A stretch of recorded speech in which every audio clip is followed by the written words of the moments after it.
Matinee show is brought to you by Livogen tonic. थकान और कमजोरी से दे आजादी।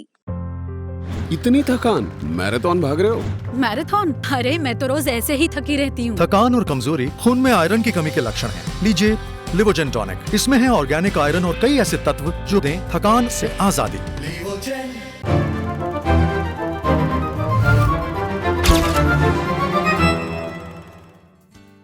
नमस्कार, मैं हूं दिव्यांशी और आप देख रहे हैं मैटिनी शो। मैटिनी शो में हमारे आज के सेगमेंट का नाम है कहां गए ये लोग।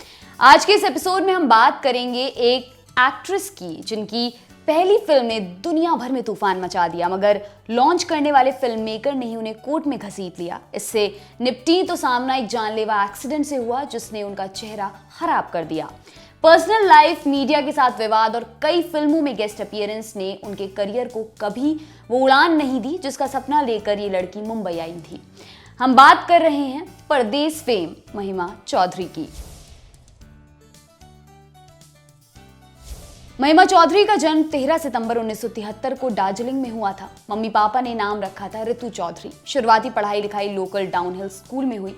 आगे की पढ़ाई के लिए ऋतु का दाखिला लॉरेटो कॉलेज में हुआ, मगर वो कुछ करना चाहती थी। मॉडलिंग एक्टिंग के मकसद से ऋतु मुंबई आ गई। पहला ब्रेक मिला एक एड फिल्म में। एड था कोल्ड ड्रिंक कंपनी पेप्सी का। इसमें आमिर खान और ऐश्वर्या राय के साथ ऋतु चौधरी भी नजर आई थी। उन दिनों टीवी पर आने वाले इंडिया के मैच के बीच में इसे दिखाया जाता था, इसलिए ये एड बड़ा पॉपुलर हुआ। इस एड के बाद ऋतु वापस दार्जिलिंग चली गई। कैमी नाम के साबुन के लॉन्च कैंपेन के लिए उन्हें वापस मुंबई बुलाया गया। ऋतु ने वो ऐड किया और मुंबई में सेटल होने का प्लान बना लिया। ऋतु काम तो फिल्मों में करना चाहती थी, मगर उन्हें लगता था वो अभी फिल्मों के लिए रेडी नहीं है। पेप्सी ऐड के फौरन बाद मणिरत्नम ने उन्हें एक फिल्म ऑफर की। स्क्रीन टेस्ट से लेकर कागजी कार्रवाई सब हो गई। ऋतु घर आई और मणिरत्नम की फिल्म करने से मना कर दिया क्योंकि वो रेडी नहीं थी। खुद को फिल्म रेडी करने के लिए वो टीवी शोज किया करती थी। वो चैनल वी के लिए बतौर वीडियो जॉकी भी काम कर रही थी। मणिरत्नम के बाद ऋतु को फिरोज खान और विनोद चोपड़ा जैसे फिल्म मेकर्स ने भी अप्रोच किया। ऋतु विनोद की फिल्म में काम करने वाली थी, मगर वो फिल्म शेल्व हो गई। 1998 में उसे करीब नाम से रिलीज किया गया। ऋतु वाले रोल में शबाना रजा नाम की एक लड़की को कास्ट किया गया था। अब उन्हें नेहा बाजपेयी के नाम से जाना जाता है। वो एक्टर मनोज बाजपेयी की पत्नी है। खैर, हम ये कह रहे थे कि ऋतु चौधरी ने अब तक कोई फिल्म साइन नहीं की थी। एड फिल्म्स और टीवी शोज में देखने के बाद शोमैन सुभाष घई ने ऋतु को अपनी अगली फिल्म ऑफर की, मगर उन्हें हीरोइन का नाम ऋतु चौधरी ठीक नहीं लग रहा था। उन्होंने ऋतु का नाम बदलकर महिमा कर दिया। मीनाक्षी शेषाद्री, माधुरी दीक्षित और मनीषा कोइराला के बाद सुभाष घई की नई डिस्कवरी महिमा चौधरी। घई शाहरुख खान और महिमा चौधरी को लेकर परदेस नाम की फिल्म बना रहे थे। ये फिल्म रिलीज होकर दुनिया भर में बड़ी हिट साबित हुई। महिमा को मिला था ड्रीम लॉन्च, मगर इस लॉन्च में कई ग्लिच थे। इस पर आगे बात करेंगे। बहरहाल, परदेस की रिलीज के बाद महिमा की मुलाकात राम गोपाल वर्मा से हुई। रामू ने कहा वो एक गैंगस्टर फिल्म बनाने जा रहे हैं, उसमें एक छोटा सा रोल है। महिमा को कहानी अच्छी लगी, उन्होंने हाँ कर दी। सुभाष घई ने उन्हें टोका, कहा इतनी बड़ी फिल्म से लॉन्च होकर इतनी छोटी फिल्म करोगी। मगर रामू की फिल्म की शूटिंग महिमा को बताए तारीख से एक दिन पहले शुरू हो गई, किसी और हीरोइन के साथ। ये फिल्म थी सत्या और हीरोइन थी उर्मिला मातोंडकर।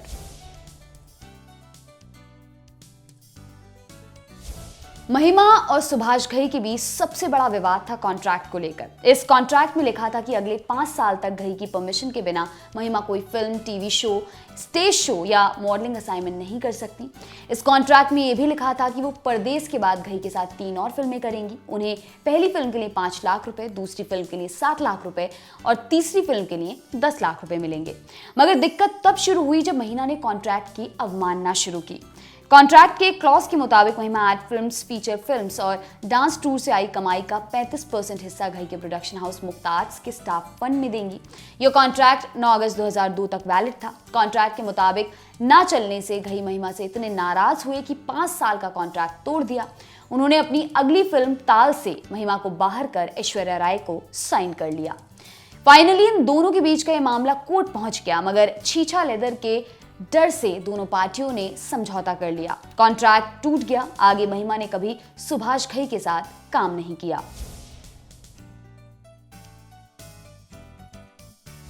घई विवाद के बाद महिमा की लाइफ सॉर्ट हो रही थी। उन दिनों वो अजय देवगन के प्रोडक्शन में बनने वाली फिल्म दिल क्या करे में काम कर रही थी। बैंगलोर में फिल्म की शूटिंग का आखिरी दिन था। सुबह 5:30 बजे तैयार होकर महिमा 15-20 मिनट दूर फिल्म के सेट पर जा रही थी। रॉन्ग साइड से आ रही एक दूध वाली वैन ने उनकी कार को बुरी तरह ठोक दिया। इस एक्सीडेंट में महिमा का चेहरा छोड़ शरीर के किसी हिस्से पर चोट नहीं आई थी।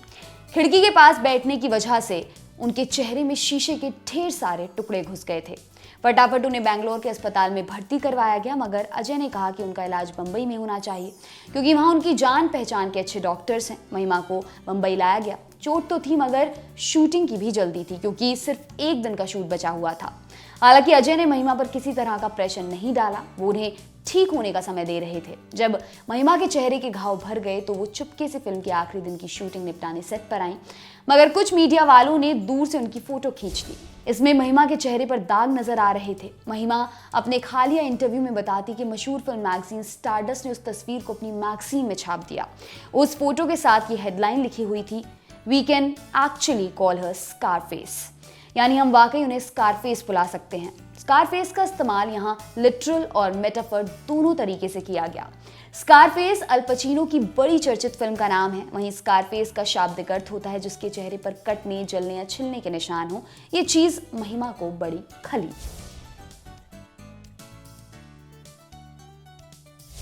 जब महिमा चोट से उबरकर वापसी करने जा रही थी तब उनकी मुलाकात फिल्म मेकर धर्मेश दर्शन से हुई।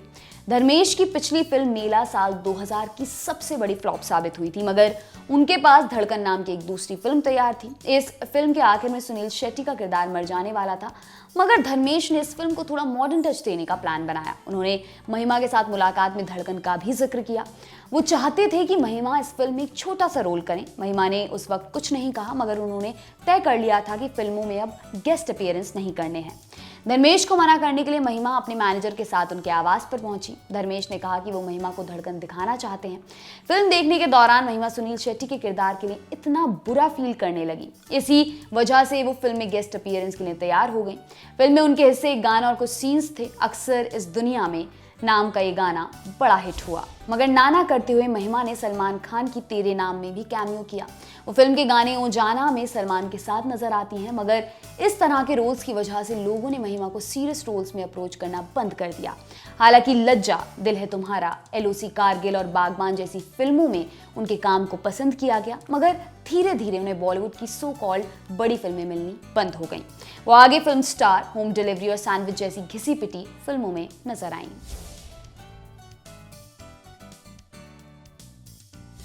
महिमा चौधरी 2016 में आखिरी बार बांग्ला भाषा की फिल्म डार्क चॉकलेट में नजर आई थी। 2008 में आई गुमनाम उनकी आखिरी हिंदी फिल्म थी। फिल्मों से दूर होने के बाद महिमा ने अपनी फैमिली स्टार्ट की। उन्होंने 2006 में आर्किटेक्ट बिजनेसमैन बॉबी मुखर्जी से शादी कर ली। इस शादी से उन्हें अरियाना नाम की बिटिया हुई, मगर उनकी शादी बहुत खुशहाल नहीं रही। बात बात पर लड़ाई होने लगी। इस चीज ने महिमा को इतना परेशान किया कि उन्हें 2 बार अपना बच्चा खोना पड़ा। उन्हें मिसकैरेज हो गया। 2013 में बॉबी और महिमा ने कानूनी तरीके से अलग होने का फैसला किया। बच्ची की कस्टडी को लेकर भी लड़ाई हुई, मगर अरियाना मां के हिस्से आई। तमाम वर्क कमिटमेंट्स के साथ महिमा ने अपना ये समय अपनी बिटिया को बड़ा करने में लगाया। कुछ समय पहले महिमा का नाम एक स्टिंग ऑपरेशन में आया था। इस वीडियो में उन्हें सत्ताधारी पार्टी के समर्थन में पैसे लेकर फर्जी ट्वीट करने का ऑफर स्वीकार करते हुए सुना जा सकता है। फिलहाल महिमा अपनी बिटिया के साथ मुंबई में रहती हैं। अभी उनकी फिल्मों में वापसी को लेकर कोई जानकारी नहीं है।